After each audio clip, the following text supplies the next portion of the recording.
Okay,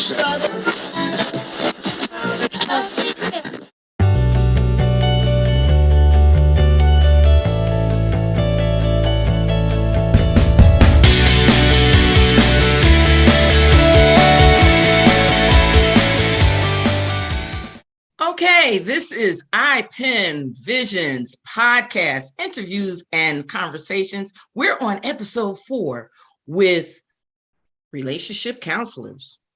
Elitia and Cullen have been talking about when love works. And one thing that we've learned, Felice and I, we're students in this now. What we learned was, number 1, it has to be mutual. Yes. Number 2, you have to be open to yourself and open to work through it. And that has to be before you even meet the person that you want to work through. And in their business, When Love Works, Dynamically, they have already told us that it works because they've got people that have come back, either parted with love after they found out that they just couldn't do it, or went on, got married, and even had children. So it does work. And babies. and babies. Well, we know that you don't have to have love working to, well, let's not even. Have some love babies. Let's not even go there. We're not even going to talk about that. But the thing about it is that we have to understand in this day and age, the peace and joy of having, as Cullen said in episode 1, the peace and joy that you have in your home and in your intimate relationships matter. And it's a part of your foundation as a person to have peace within yourself. And you can't have peace within yourself when the part of you that you say you love is really rocky.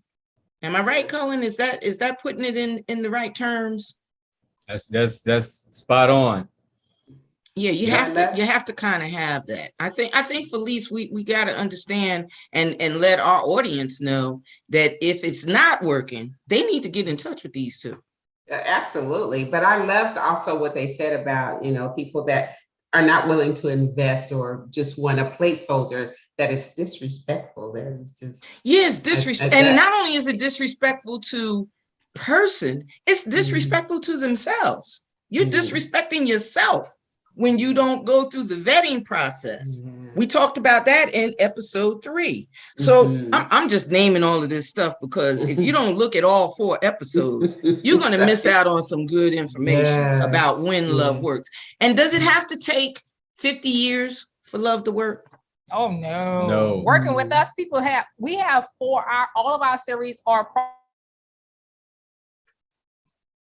4 weeks. Yeah, I was curious about that. I seen that. I know, right? The reason that we distilled it down to 4 weeks, one, because I've been in some form of education for over 30 years. So that whole content, distilled curriculum, that cute and Cullen communication, stuff like that, right? So we can get in there. And so breaking down your foundation is in that first session, but you have access and support in between sessions. So example, for that first session, as we are navigating your profile, for example, we're doing a profile, whether you come to us as a single or individual, when we're sharing the profile with you for the first time and doing a screen share, when we finish that session, yes, you will have a work to do on your own, but you text us, you email, you call us, we get back in role play. So it shows up sometimes as 8 sessions, 12 sessions, depending on the need in between, because we don't want you struggling with your profile until we connect again on the following Tuesday. No, you may go on 3 dates in between there. Do not sit across from another person and cause harm because they don't know, you don't know you, and you're showing up on a date expecting them to read. But we're like, no, let's get in there and do the work. But after 4 weeks, you have all your tools. And then for singles who work with us after the initial 4 weeks, they have additional 2 weeks because we have an app that we give them. Only the people that work with us have our app. And again, it makes sure that you're showing up with your energy high. You have resources right in your pocket.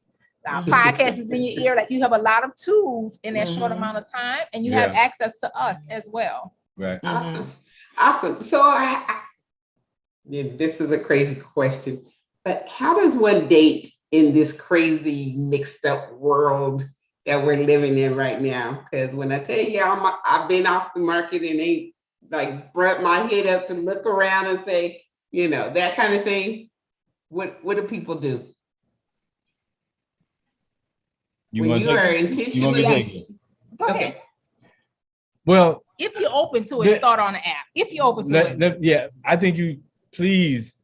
Because nothing I'm going to say right here is going to address it like the podcast would. I mean, our podcast is really, really it's packed with some great tools and information. That's a great place to start, but it's going to help you. I mean, I'll give you a brief rundown. It's all about you're gonna, for people that are dating, we help them first understand themselves. We talked about that already. We talked about the profile. So you first have to know yourself, because now you're in a position where, and that's a living document. Like you create this document, this profile, it's a living document. As you evolve, it will evolve. I love that. The next thing you do is there are a few things that we kind of put out there on the table.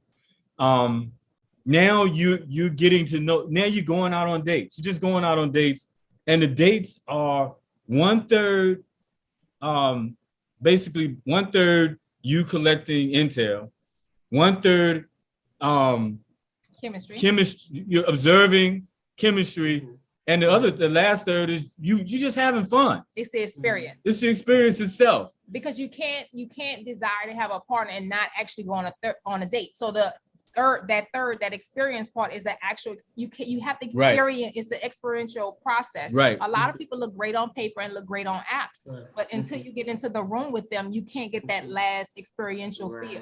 And all of that for the dating wheel that's in our first session is wrapped into 100% fun, because we're really firm believers of, if Felice is on a date and Felice is not feeling, or the chemistry is not there, because the chemistry you determine in like 5 seconds, but if the chemistry is not there, we would, as your coaches, you are permitted to get up off the date before you even order appetizer. I don't care if the water is still on the table. You do not, you don't cause harm just for going alone and get along. Sure. No, you don't owe anyone anything in a dating phase. So this is a fun. Nothing. Dating is fun. It's 100% fun, but we have to be taught. It's shopping. We have to be taught how to date consciously and have fun. Dating is shopping. All you're doing is shopping. You owe that person nothing. Don't let people guilt you into being in a relationship. You're just finding out. And in finding out about what works for you with that person, you're also finding more and more about yourself. So your profile will get better, you will get better. And just like when you get experience on a job, you get an experience with dating, and as your resume gets better, you get better opportunities. Yeah. Okay, so what y'all are telling me, I'm sorry, go ahead, say that again. Dating is not a relationship. Yeah. Right. Okay, got that. But so now it sounds like I need to let James off the hook, which is Nanette's husband. I keep telling him, 5 minutes. Let him off the hook of him finding you a date. Yes. No one to do it better than Felice. And not only that, I have a question too. And Felice, he's sitting here smiling like, thank God I'm off the hook. But I'm not going to. Not that he ever did anything. But here's the question that I have, and I've always said that to the teams that I used to coach, and seeing them, being so serious about their teenage relationships and being so serious about he's my boyfriend, and they're fighting over this boy or they're fighting over this girl, and not understanding that as we get older, you might not even want to fight for this girl anymore. You might not even want to be around them anymore. But do you find that some people, as Cullen has said over and over again, you put on this facade of who you are? It's like the man that has the wallet every 2 weeks to take you to dinner, but on the opposite weeks, he can't even afford to invite you over for a meal because he can't cook, and he can't buy anything because he only has the money on payday. So he's dressing it up, he's taking you out on payday, and then when you get a little more intimate in the relationship, you find that the flaw is there because the dress up phase is fading. Now, as the relationship goes a little longer, he doesn't feel like he has to wine and dine you every 2 weeks, or she doesn't feel like she has to get dressed up every time she sees you. When we dress the relationship up so long that it wears thin, as Cullen has said, as we get to know ourselves a little bit better and we get to know that person a little bit better, we really don't feel like putting on the heels and the lipstick, and we really want to pull off that weave and let him know that, hey, all of this was the dress up to get you. Yeah. I don't feel like doing that anymore. What do you tell that person that really believes that they've got to overdress themselves? Yeah, it's tricky. Again, we're a judgment-free organization. Everyone that works with us in any realm will get that from us. Because one, where were we taught? When and where were we taught specifically in our community? When were we taught how to have healthy relationships? When were we taught how to date healthy? So we can't come at them with the judgment of what they're supposed to do. And one of the things we start with is, hey, dating is not a relationship. That's why I added that when Felice was ending, because we're using the wrong languages at this early interjection. Dating is not a commitment. Therefore, we should not say the words relationship. Our whole everything about us is not in a committal space. So if I'm on dates with you, even if I'm in high school, it's not until we enter courtship that's the first true relationship. Exactly. Courtship is a temporary relationship. Courtship only lasts about a year. So that's even a temporary relationship. So in dating, it's a shopping experience where you're trying to find matches to see who is going to work with you, who's compatible with you, but it's not a relationship yet. So if you are dressing up and spending money in the dating phase and not being your authentic self, which is again why we do that work in the first session of our dating series, you have some underlying foundational terms and practices that we have to just replace. Exactly. And it's committal practice. And it's funny that you should say that, because one of the problems that they have legally in divorces, in problems where there's a legal question about relationships, right? The court will not determine whether or not you're in a relationship. Right. That's right. The court will not say that is your boyfriend or that is your mate. Right. The only legality that they hold is when you have marital papers. Yep. If you don't have those marriage papers and you're just living with someone, they're not going to talk about, well, I was dating him. Well, what is that? You know, well, I was living with him, but you were only there for 2 weekends. Right. You know, the courts will not determine that as a relationship for the same reason that you're explaining. That you have to understand that there's a commitment that must be, and for the courts, it's legal documentation. If you have legal documents that say that you're married, now we can talk about what the legal ramifications can be for whatever has been done. So people need to understand that as well. As relationship coaches, I know you said early on that you did not start that way, that you started out as educators, you started out as being, you know, in a whole different realm. Right. And you said that you decided that this was going to be what you were going to do. Not digging deep into your own personal experience between husband and wife or you two dating. But what was it that flipped that to make it go into, out of all things, relationship coaches? I'm gonna be honest with you. It chose us. I don't know if you're aware, but I mean, there's something going on right now called the Great Resignation, and people are quitting their jobs more than any time in the history of our country, and they're quitting high level jobs without backup jobs. They're not leaving to go over there and get paid $300,000 there too. They're leaving with nothing because workplaces were already super toxic, and some people think this is because of COVID. But do your research on it. It's called the Great Resignation, and so we were seeing that manifestation prior to it being, because it's kind of out there now, but we were seeing it take place, and we had a lot of people that we were in demand.